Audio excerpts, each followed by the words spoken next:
Entendemos que este cierre de esta serie le pone un punto importante a todo lo que hemos estado construyendo o edificando en estos domingos que han pasado. Estamos hablando de conquista en nuestra casa de fe. Estamos creyendo que este año 2021, aún en medio del escenario que está atravesando y que estamos viviendo, Dios nos entrega hogares, Dios nos entrega familias, matrimonios, hombres, mujeres. Usted debió ir diciendo amén a eso.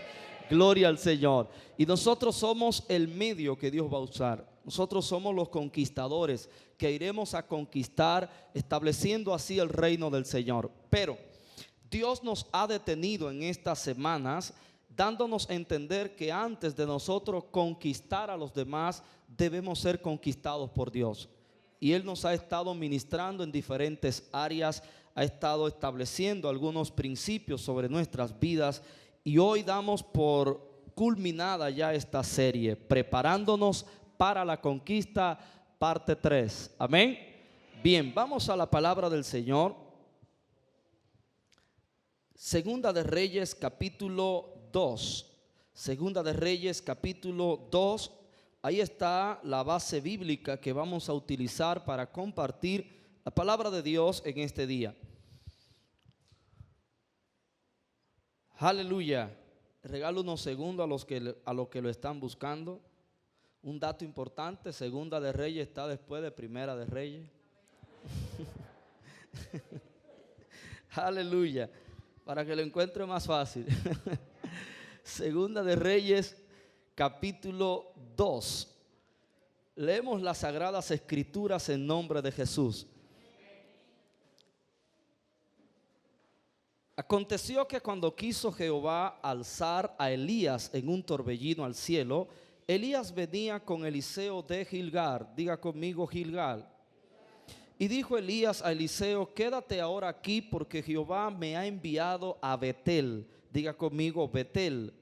Y Eliseo dijo: vive Jehová y vive tu alma, que no te dejaré. Descendieron pues también a Betel. Y saliendo a Eliseo, los hijos de los profetas que estaban en Betel le dijeron: ¿sabes que Jehová te quitará hoy a tu señor de sobre ti? Es decir, a Elías. Y él dijo: sí, yo lo sé, cállense. Y Elías le volvió a decir: Eliseo, quédate ahora aquí, porque Jehová me ha enviado a Jericó. Diga conmigo, Jericó. Y él dijo: vive Jehová y vive tu alma, que no te dejaré. Vinieron pues juntos a Jericó.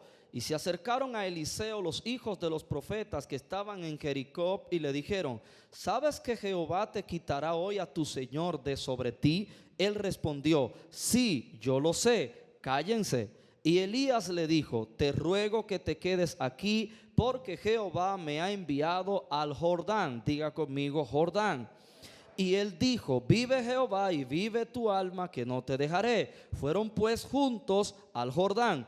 Vinieron 50 varones de los hijos de los profetas y se pararon delante a lo lejos, y ellos dos se pararon junto al Jordán. Tomando entonces Elías su manto, lo dobló y golpeó las aguas, las cuales se apartaron a uno y otro lado, y pasaron ambos por lo seco. Cuando habían pasado, Elías dijo a Eliseo: pide lo que quieras que haga por ti, antes que yo sea quitado de ti. Y Eliseo le dijo: te ruego que una doble porción de tu espíritu sea sobre mí. Él le dijo: cosa difícil has pedido. Si me vieres cuando yo fuere quitado de ti, te será hecho, mas si no, no. Aconteció que yendo ellos y hablando, he aquí que un carro de fuego con caballos de fuego los apartó a los dos. Y Elías subió al cielo en un torbellino.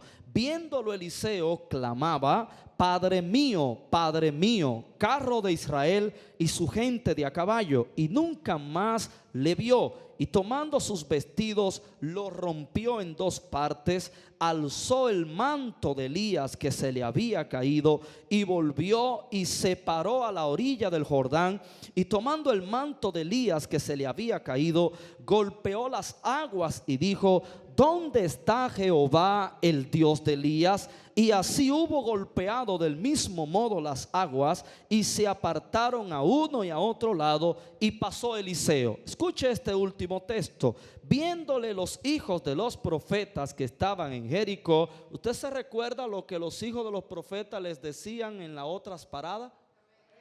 Como una especie de burla. Recuerda, te van a quitar tu Señor hoy de ti, y ahora ¿qué va a hacer de tu vida? Y él los mandaba a callar. Mira lo que dijeron ahora. Dijeron: el espíritu de Elías reposó sobre ti. Y vinieron a recibirle y se postraron delante de él. Diga conmigo: wow, qué cambio. Aleluya. Puede sentarse. Bien. La palabra que voy a compartir, o el mensaje con ustedes, lleva como título, conforme a la serie que hemos estado trabajando, preparándonos para la conquista, parte 3.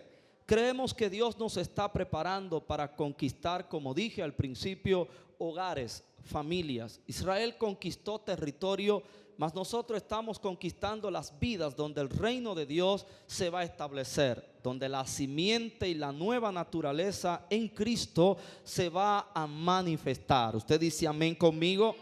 Usted dice amén conmigo. Pero cuando miramos este episodio, para poderlo conectar con lo que nosotros estamos edificando en estos días en cuanto a ser preparados como conquistadores para la conquista, nosotros miramos a dos hombres que Dios unió en un lazo profético, unió en una comunión ministerial y de un llamado. Estamos hablando de dos de los profetas más destacados del Antiguo Testamento y de la historia de Dios con Israel: Eliseo y Elías. Elías, a quien Dios llamó primero con un llamado de confrontación a la corrupción que había en su tiempo, a los gobiernos corruptos que habían en el pueblo de Israel, y para establecer las señales de que Dios llamaba a su pueblo a volverse a la verdadera adoración, ya que el pueblo había caído en la adoración a los falsos dioses, a lo que la misma Biblia y nosotros llamamos los ídolos. Elías entonces juega un papel para esta obra que Dios quería hacer en el pueblo, pero como ningún hombre y ninguna mujer en el camino de Dios es imprescindible ni eterno en su función, Dios usa a un hombre o a una mujer en un tiempo, pero de igual forma Dios levanta nuevos hombres y nuevas mujeres para continuar el trabajo. De ahí la importancia del discipulado, de que cada liderazgo disipule la gente que Dios le trae, para que los líderes que luego va Dios a usar puedan salir de esos que están ahí. De manera que usted me ve hoy dirigiendo, ve a algunos hermanos dirigiendo, pero mañana va a dirigir usted. Diga conmigo amén.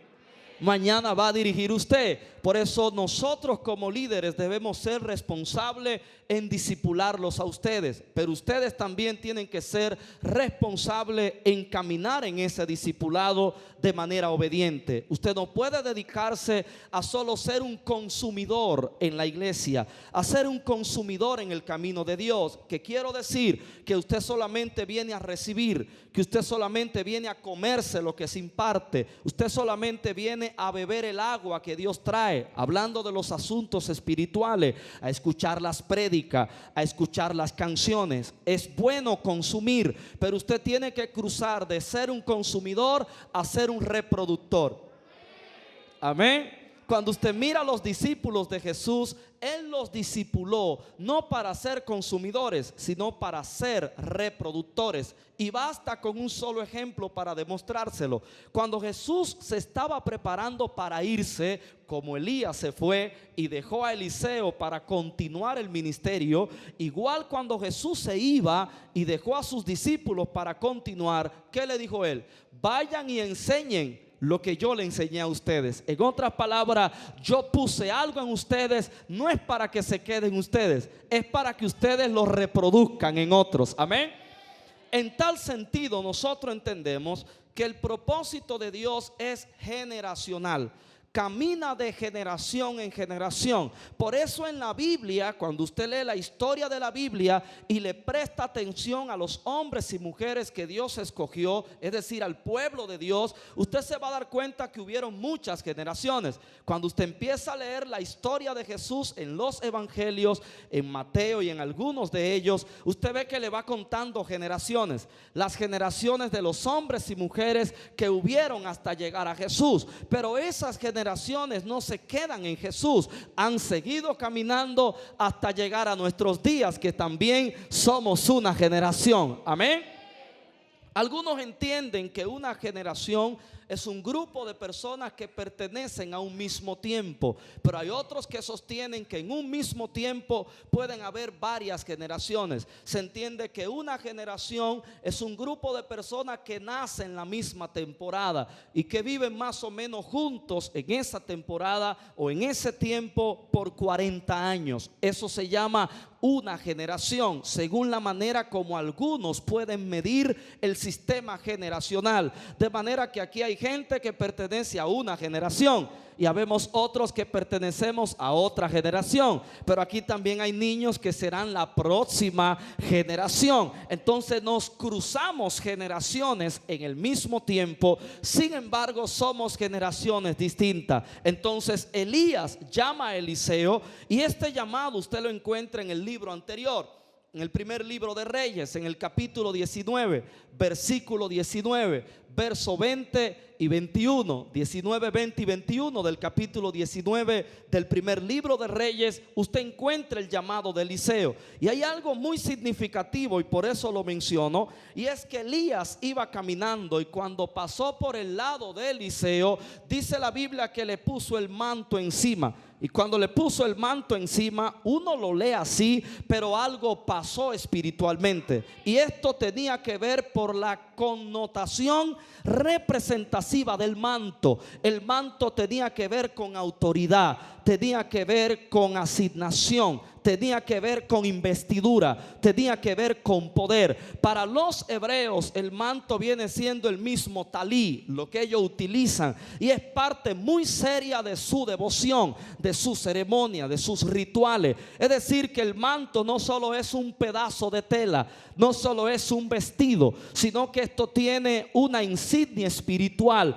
esto tiene una connotación espiritual. De manera que cuando Elías le puso el manto, imagínense, Elías va pasando, se quita el manto, se lo pone encima a Eliseo, lo estaba marcando espiritualmente, lo estaba identificando con un llamado de relevo que Dios estaba estableciendo con él. Recuerde que Dios le había dicho a Elías, cuando él se entró en la cueva: ve, unge a fulano por el rey fulano, a fulano por fulano, pero a Eliseo lo vas a ungir por ti, de manera que él va a continuar la obra que yo te he encomendado a ti. Así que cuando Eliseo ve que Elías le pone el manto encima, usted lo ve simple así, pero para Eliseo no fue simple, porque Eliseo sabía quién era Elías. Él sabía que el profeta Elías era el hombre del momento, era el hombre que tenía el manto, era el hombre que tenía el llamado, el hombre que hablaba y el cielo respondía, el hombre que abría el cielo para que lloviera y lo cerraba para que no lloviera, el hombre que decía: descienda fuego, y descendía fuego del cielo. De manera que Eliseo conocía los hechos de Elías, porque era un famoso en todo el país de Israel. Cuando Eliseo ve esto, Eliseo lo abraza con todo el corazón. Por eso dice que Eliseo estaba arando, llevando la última yunta de 12 yuntas de bueyes. Él iba en la parte de atrás, indicando esto, que Eliseo era de los propietarios de estas yuntas y de estas tierras y de este negocio, que él, su padre, su familia tenían dinero. Así que Eliseo le dice: déjame irme a despedir de mis padres para yo dedicarme a ti. Cuando Eliseo es encontrado por Elías, Elías lo encuentra ocupado. Diga conmigo: ocupado. Pero Eliseo recibe una transición de la ocupación a la realización. Diga conmigo: ocupación y realización. Escuche ahora, no es lo mismo estar ocupado que estar realizado. Hay gente ocupada en un trabajo, pero no se está realizando. Hay gente ocupada en los estudios, pero no se está realizando. La realización le da una satisfacción a uno, porque uno siente que está cumpliendo aquello para lo cual uno fue creado, uno fue diseñado. Cuando uno se está realizando, uno siente paz, uno siente felicidad. Por eso hay mucha gente ocupada y son infelices. Hay mucha gente que trabaja y no tiene felicidad. Hay mucha gente que estudia y no tiene felicidad. Pero el que se está realizando en lo que está ocupado, ese se siente feliz, porque sabe que no está gastando su tiempo, sino que lo está invirtiendo. Eliseo estaba ocupado, pero no se estaba realizando, porque el diseño de Dios para Eliseo no era arar la tierra, era moverse en el ministerio profético de parte de Dios para Israel. Cuando el manto le cae encima, es el inicio de un camino de realización. Ahora, ¿qué hace Eliseo? Según el capítulo 19, verso 19 al 21 del primer libro de Reyes, dice que él preparó una fiesta y agarró los bueyes que tenía en el trabajo, en el arado, y los preparó como comida. Y agarró el arado que tenía madera y lo convirtió en leña. Él pudo buscar leña de otra. Usted pregunta, pero ¿y por qué él tuvo que destruir el arado? Porque él tuvo que matar a los bueyes. En otras palabras, Eliseo se estaba despidiendo de lo que él tenía en ocupación. Eliseo no dejó vivo aquello que lo ocupó. Eliseo dijo: nunca más estaré en esta vida, porque ahora mi vida es otra. Y ese es un detalle importante, porque a muchos de nosotros Dios ya nos marcó. Porque una cosa es usted convertirse, pero hay un momento cuando usted tiene ese encuentro con Dios, como que Él te marca. Y así como Elías puso el manto encima de Eliseo, pareciera que el Espíritu de Dios, como el manto del Señor, a veces se coloca sobre nosotros y nos da identidad de ministerio, nos da identidad de propósito. Pero algunos de nosotros no eliminamos lo que nos tiene ocupado. Por eso son muchos creyentes los que el trabajo y los estudios le han robado el ministerio. Y por eso están ocupados, pero no se están realizando. Porque no han matado los bueyes, porque no han quemado el arado. ¿Sabe por qué él agarró y convirtió en leña el arado, que era madera? Él pudo buscar madera por ahí, por el campo, pero era tan rápido que él estaba para salir corriendo a dedicarse al ministerio profético, que él dijo: yo no tengo tiempo de buscar leña, aquí hay madera, vamos a romper esto y quemamos esto de una vez. Amén. A eso yo le llamé el domingo pasado obediencia diligente. Diga conmigo: obediencia diligente. Cuando usted no piensa tanto para obedecer a Dios, cuando usted no dura tanto para obedecer a Dios. Pero aquí donde leímos en Segunda de Reyes, ya Elías se encuentra en el momento de recibir el manto. Una cosa es la marca del manto y otra cosa es tener el manto. La marca del manto encima de ti, cuando el manto te marca, identifica que Dios tiene un llamado para ti. Identifica que Dios tiene un ministerio para ti. Pero todavía Dios no te está oficializando. Por eso hay gente que tiene marca de un ministerio, pero no es el momento de ello entrar en función del ministerio. Hay gente que sabe que Dios lo llamó para predicar. Hay gente que sabe que Dios lo llamó para pastorear. Hay gente que sabe que Dios lo llamó para profetizar, o que Dios lo llamó para alguna función en el ministerio. Y ellos lo saben porque es verdad, porque el manto los marcó en un sueño. El manto los marcó en una profecía. El manto los marcó en algún momento que Dios utilizó. Pero todavía no están oficializados. Todavía el cielo no ha dicho: es el momento de empezar. En otras palabras, no tienen el manto todavía. Por cuanto no tienen el manto, todavía no tienen la autoridad para empezar en el ministerio. Si Dios te llamó para predicar y todavía no tienes el manto o la autoridad para ejercer ese ministerio, usted se puede parar en un púlpito y hablar. Dios te lo aprueba, pero como como un ensayo. Él todavía te está ensayando. Pero cuando tú ministras lo que Dios te marcó para hacer con el manto, la autoridad del Dios que te marcó se va a manifestar en lo que tú estás haciendo. Y eso es lo que marca la diferencia entre tener el manto y no tener el manto. Amén. ¿Está conmigo? Porque el manto es como una investidura. Ahora nosotros le llamamos a Luis Abinader presidente. Y cuando usted se encuentra a Luis Abinader por ahí, usted no ve a un ciudadano común, aunque usted quiera, aunque usted diga, él y yo somos igualitos, somos de carne y hueso los dos, él es hombre, yo también, él está vivo, yo también. Usted lo puede ver así, pero yo le garantizo que cuando usted se encuentre con el presidente, usted no lo verá como Luis, usted lo verá como el presidente. ¿Qué es lo que hace que Luis Abinader sea distinto de como era antes de ser presidente? Diga conmigo, la investidura. Es que a él le pusieron una investidura, se la colocaron presidente de la República Dominicana. Lo mismo ocurre en el mundo espiritual. Aún los demonios no te ven igual cuando tú tienes el manto, porque cuando el manto está en tus manos, eso te da identidad de propósito, eso te da identidad del llamado para el cual Dios te trajo a la tierra. Amén. Ahora, no puedo terminar sin decirle el proceso de preparación de Eliseo. Ya le expliqué el inicio, el encuentro, pero el proceso implicó estos lugares que usted repitió: Gilgal, Betel, Jericó, Jordán. Fíjese que Eliseo quería el manto de Elías, porque él había entendido que él debía continuar lo que Elías comenzó. Él quería este manto y lo vemos cuando él se lo pidió. Quiero una doble porción, quiero el doble de lo que tú tienes. Eso no podía cumplirse sin el manto. Pero fíjese que hubo un trayecto que Elías fue caminando. Elías iba a un encuentro de retirada con Dios, a terminar su misión, para ser llevado por Dios. Pero él iba caminando con Eliseo. Usted se encuentra en lo que leímos, el episodio, que Elías le iba diciendo, quédate aquí. Y uno se pregunta, pero entonces si Eliseo iba a continuar el llamado de Elías en su propia persona, ¿por qué entonces Elías le está diciendo quédate aquí? Diga conmigo, a eso se le llama prueba de interés.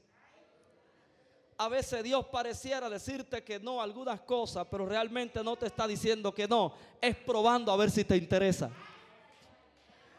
Elías le decía quédate aquí, pero era a ver si a él le interesaba de verdad. Pero Eliseo estaba determinado. Diga conmigo, me hace falta determinación. Eliseo estaba determinado a no quedarse en ninguno de esos lugares. Por eso él le decía, vive Jehová y vive tu alma, que yo no me quedaré aquí. Yo continuaré hasta donde tú vayas, porque yo quiero lo que tú tienes. Amén. Ahora, el primer lugar fue Gilgal. Y Elías le dijo a Eliseo, quédate aquí en Gilgal, quédate aquí. Pero Eliseo le dijo, no me quedaré en Gilgal. ¿Qué era Gilgal? Cuando usted va a Josué capítulo 5, usted encuentra el origen de este lugar, Gilgal. Lo que ocurrió en Gilgal le dio nombre a esta ciudad. ¿Qué ocurre en Josué capítulo 5? En Josué capítulo 5 hay un encuentro de dos generaciones. La generación que salió de Egipto y la generación que nació en el desierto. De Egipto salieron gente promedio en edades, pero en el desierto algunas de esas personas parieron. Recuerden que duraron 40 años. Le dije que una generación, 40 años. ¿Recuerda? El pueblo duró 40 años en el desierto. En 40 años muchas mujeres hebreas parieron. Y todos esos niños que nacieron en el desierto, imagínense lo que nacieron al principio, lo que nacieron a la mitad. En Josué capítulo 5 tienen de a 20 años, de a 30 años, de a 25 años, de a 15 años. Josué está frente a una generación joven, a una generación que nació en el desierto. Dios le dice entonces a Josué, hay que circuncidar al pueblo, porque el pueblo que salió de Egipto salió circuncidado, pero el que nació en el desierto no está circuncidado. ¿Qué era la circuncisión? La Biblia le llama la señal del pacto. ¿qué era esta práctica? Era que agarraban a los hijos varones, le cortaban el prepucio de su miembro y esto le daba una consagración. En la actualidad esta práctica se hace por salud, pero en aquel tiempo tenía una connotación espiritual, tenía un ritualismo esta práctica. ¿Qué significaba cortarle el prepucio al hijo varón de los judíos? Significaba la consagración de esa vida, porque ese órgano tiene que ver con la reproducción de la vida. Así como del corazón sale la vida, ahí se reproduce la vida. Era una consagración de vida. Todo el que estaba circuncidado estaba dentro del pacto de Dios con Israel, pero el que no se circuncidaba era ilegal, era ilegítimo, no tenía derecho en la herencia de Jehová, no tenía derecho en el pacto de Jehová. Así que esa generación era ilegal delante de Dios, y Dios le dice: Josué, hay que circuncidar al pueblo. El problema era que la circuncisión implicaba sangre, implicaba dolor, porque si había que cortar el prepucio del miembro del niño al octavo día, a veces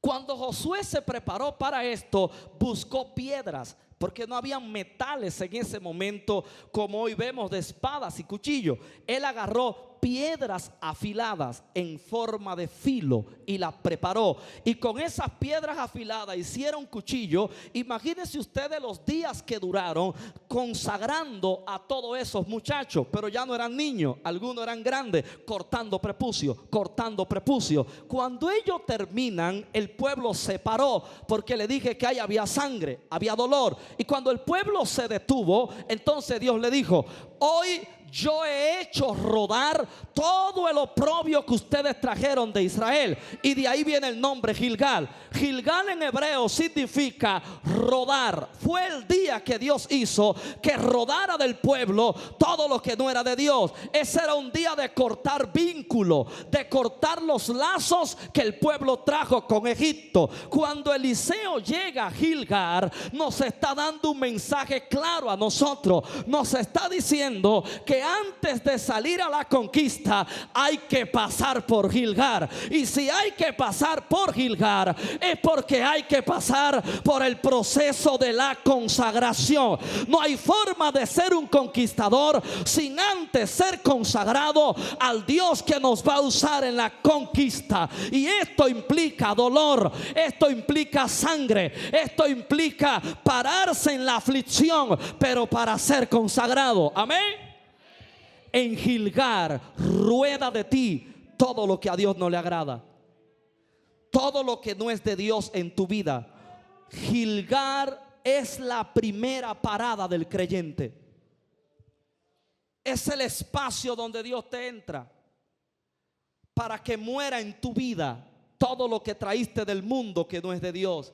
Gilgal es el lugar de corte, y hay gente que tiene años en Gilgal, porque Gilgal también significa círculo de piedra. Al significar círculo, eso denota simbólicamente la fe circular que tienen muchos creyentes. ¿Qué significa una fe circular? Una fe que da vuelta. Hay creyentes que caminan pero en círculo, y usted lo ve en la vida cristiana, pero en círculo. Ellos se mueven pero en círculo. Por eso siempre están en la misma condición, porque ellos se mueven pero vuelven al mismo punto. Diga conmigo: la fe no es circular.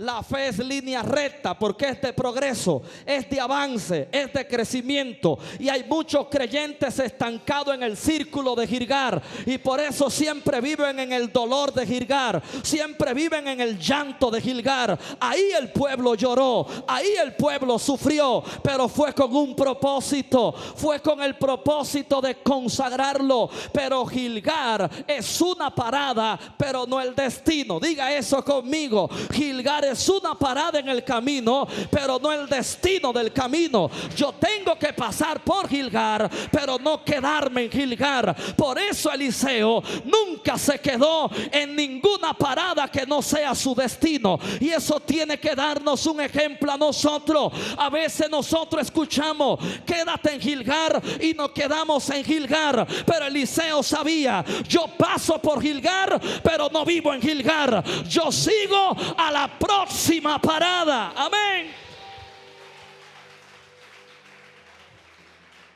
Así que ahora Elías llega a otra ciudad, se llama Betel, y ahí aparecen los hijos de los profetas. ¿Quiénes eran los hijos de los profetas? Los hijos de los profetas eran parte de la compañía profética cuyo padre era Elías. Elías era el profeta principal, era como un pastor, para que me entienda. Elías era el profeta principal. Los hijos de los profetas eran discípulos de Elías, pero Eliseo era uno de esos profetas. Lo único que Eliseo venía siendo como un hijo primogénito. O sea, venía siendo como un discípulo principal. Así que los demás parece que se sentían en competencia. Parece que se sentían mal viendo a Eliseo más cerca de ellos, de su Señor. Y ese malestar le pasa a algunos, pero no me voy a entrar ahí. Entonces se sentían en competencia. Se burlaban de Eliseo.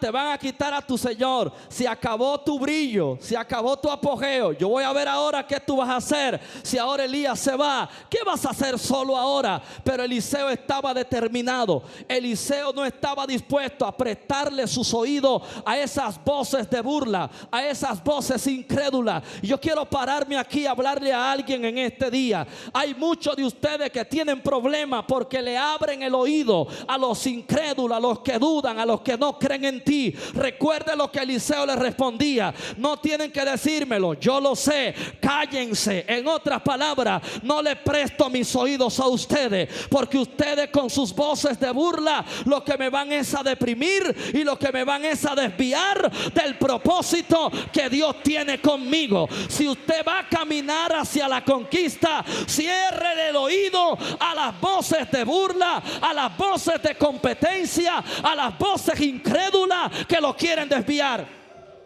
Dentro y fuera, ya se lo dije. Llegaron a Betel. Cuando llegaron a Betel, Elías le dijo: quédate en Betel.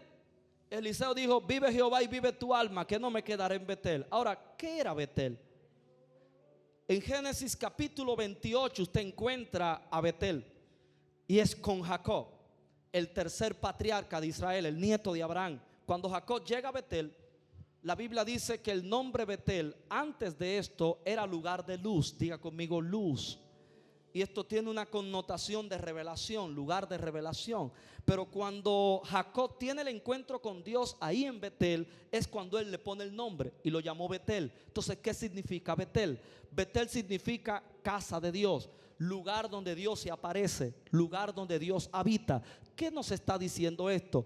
Betel es lugar de revelación, pero también lugar de encuentro con Dios, lugar donde Dios te revela tu destino profético. Por eso fue en Betel que Dios le habló a Jacob y le dijo: tú irás, te realizarás. Y le repitió el pacto con Abraham, la promesa con Abraham se la confirmó. Le dijo: tú caminarás, serás padre de multitudes, pasará esto, pasará aquello y volverás a este lugar. En otras palabras, Jacob vio en Betel su destino, vio el final de su película. Ahí en Betel fue el lugar de revelación, y esta es una parada de los conquistadores. Cuando tú sales de Gilgal, que sales del proceso de consagración, que sales del dolor donde Dios cortó cosas de ti que estaban pegadas a ti, te dolieron, entonces Dios te lleva a Betel. Cuando los conquistadores están en Betel, suelen soñar mucho, Dios suele hablarle mucho, suelen soñarse mucho, Dios le muestra lo que va a hacer con ellos. Yo estuve en Betel, yo sé lo que le estoy diciendo. En Betel Dios te muestra en qué te va a usar. En Betel cualquiera se te acerca y te da una palabra y te dice: mira, Dios va a hacer algo grande contigo. Dios le activa el discernimiento a la gente que te rodea para que vea lo que Dios tiene contigo. En Betel se te habla mucho de tu llamado. Por eso en Betel estamos contentos, porque en Betel tenemos encuentro con Dios. En En Betel Dios se nos revela. A todos nos gusta estar en Betel, pero aunque Betel es tan bueno, no es el destino, es una parada. Por eso hay muchos que se quedan en Betel y se quedan con sueño, pero sin realización, y siempre viven hablando de lo que Dios va a hacer con ellos, pero uno nunca ve los frutos de lo que Dios le dijo. Por eso hay que pasar con Betel, pero no vivir en Betel. Diga conmigo amén. Así que ahora Elías le dice a Eliseo: yo voy para Jericó, quédate en Betel. Pero Eliseo le dice: en Betel, Betel está bueno, pero voy para Jericó también. Llegan a Jericó. ¿Qué es Jericó? Josué capítulo 2. Ahí usted encuentra Jericó. ¿Cómo nosotros vemos a Jericó? Vemos a Jericó como la primera ciudad del territorio que Dios entregó. Dios le entregó una tierra, se llamó Canaán, pero esa tierra estaba ocupada por gobiernos particulares. Estaba fragmentada por pedazos de gobierno. Y la primera ciudad para ello entrar a la tierra, usted se lo sabe, está en Josué capítulo 2. Mire que está en el segundo capítulo. Es la tierra primera para entrar a la tierra prometida. En otras palabras, el primer lugar donde ellos entraron para conquistar el territorio que Dios le entregó fue Jericó. Y esta palabra Jericó en el hebreo tiene que ver con luna. De ahí el dios luna que adoraban y todo esto. Pero yo investigué más a fondo la palabra, y en la raíz hebrea ya atrás de esta palabra, impresionantemente tiene que ver con duda. Significa dudoso. Jericó,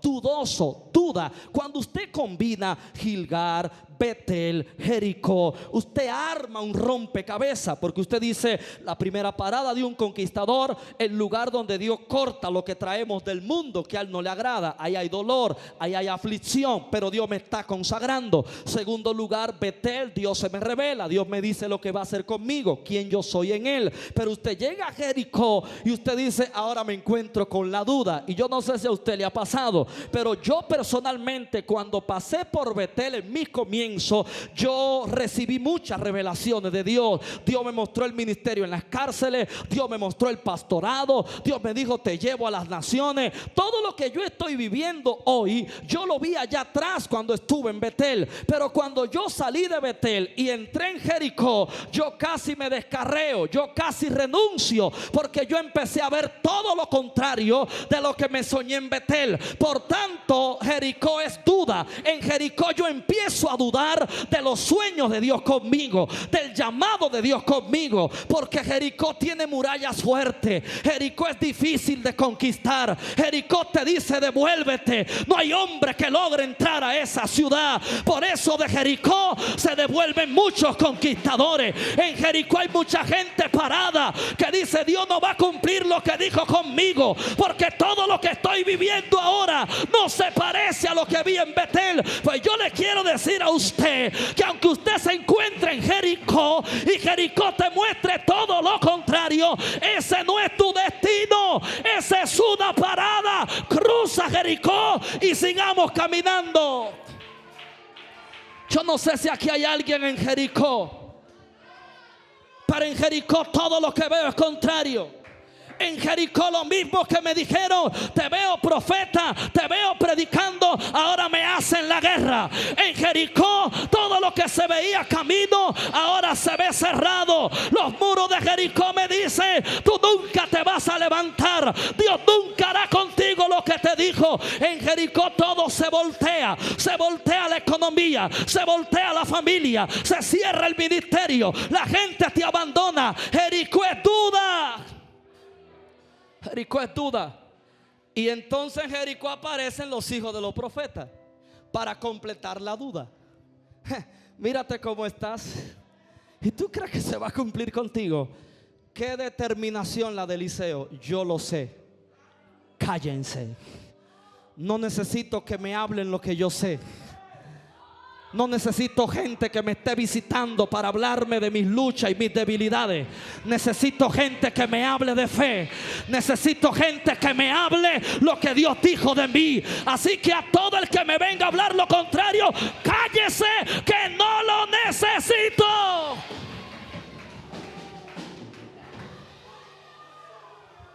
Ahora bien, Elías dice: ahora voy al Jordán, quédate en Jericó. Pero Eliseo dice, Jericó, yo voy para el Jordán también. Para allá voy yo, porque yo no he llegado a mi destino. Estas son paradas, no el destino. Cuando llegan al Jordán, el Jordán no lo cruzaron hasta que Elías no lo abrió y pisaron el fondo del Jordán. Diga conmigo, hasta el fondo. No, mire a alguien y dígale, hasta el fondo, papá. Dígale, hasta el fondo, le dije. Jordán, pero hasta el fondo, hasta que no pise el fondo del Jordán. Ahora, ¿qué es el Jordán? Jordán en hebreo significa descender. Diga conmigo, ahora sí fue verdad. Jordán en hebreo significa descender. ¿Qué es descender? Diga conmigo, descender es bajar. Descender es agacharse. Y esto tiene una connotación en la personalidad nuestra. Porque a nosotros por naturaleza no nos gusta menguar. Nos gusta estar arriba. En el Jordán se desciende. Es la última parada para recibir el manto. En el Jordán hay humillación intencional. Hay levantamiento que Dios permite, pero es para darle a tu orgullo para que descienda.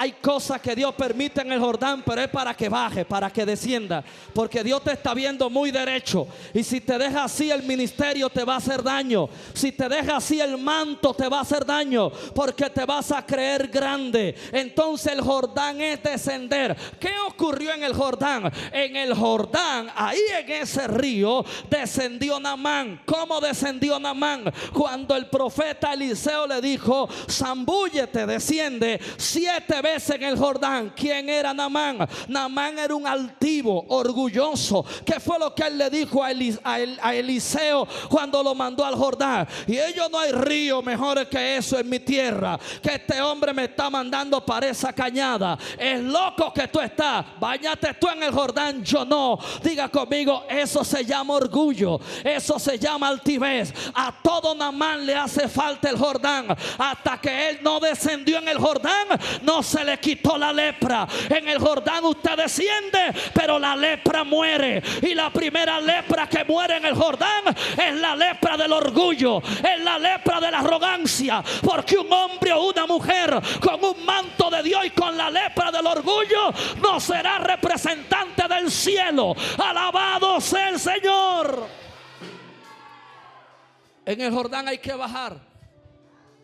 Todo lo que entra al Jordán tiene que descender.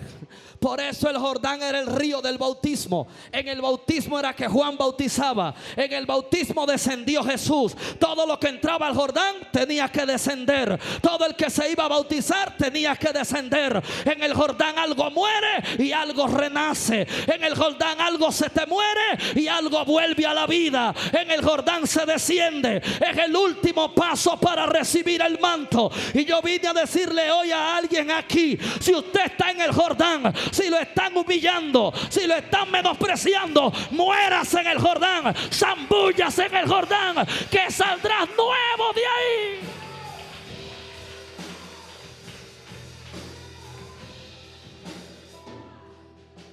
Termino porque siento que perdí el control del tiempo. Cuando Eliseo salió del Jordán, estaba listo para recibir el manto. Por eso Elías le dijo, wow, qué discípulo me gasto. Qué conquistador eres. Conquistaste el manto, Eliseo. Cruzaste Gilgal y no te devolviste. Cruzaste Betel y no te encantaste y te quedaste ahí. Cruzaste Jericó y no te devolviste. Cruzaste el Jordán hasta el fondo y no te moriste. Está listo, pídeme lo que tú quieras. Eres un hombre aprobado, eres una mujer aprobada. Pídeme lo que tú quieras y te lo daré. Masaca, babaseis. Siento el poder de Dios aquí. Siento el poder de Dios aquí. Dios te dice hoy, no te detengas. Aunque te duela Gilgal, sigue caminando. Aunque Betel es bueno, no te quedes.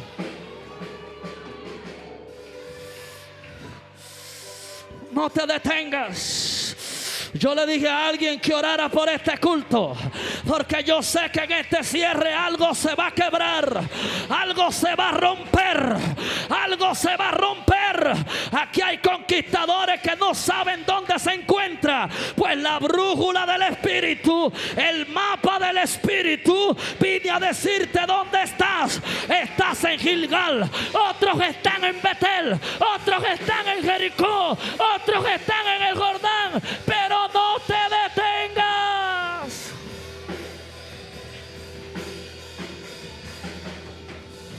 No te detengas, porque no has llegado a lo que Dios te mostró en Betel. No has llegado a lo que Dios te mostró en Betel. Yo sé de qué le estoy hablando. Hace unos 10 años yo estuve en Betel, y todo lo que estoy viviendo ahora Dios me lo mostró. Dios me lo dijo: vas a ser pastor de mucha gente, vas a recibir huérfanos para que los vuelvas al corazón del Padre. Dios me dijo: vas a predicar mi palabra. Dios me lo dijo: vas a liderar. Te llevo, te convierto en mi voz, y yo lo estoy viendo hoy, porque Jericó no me mató, el Jordán no me mató. Estoy aquí vivo con el manto de Dios.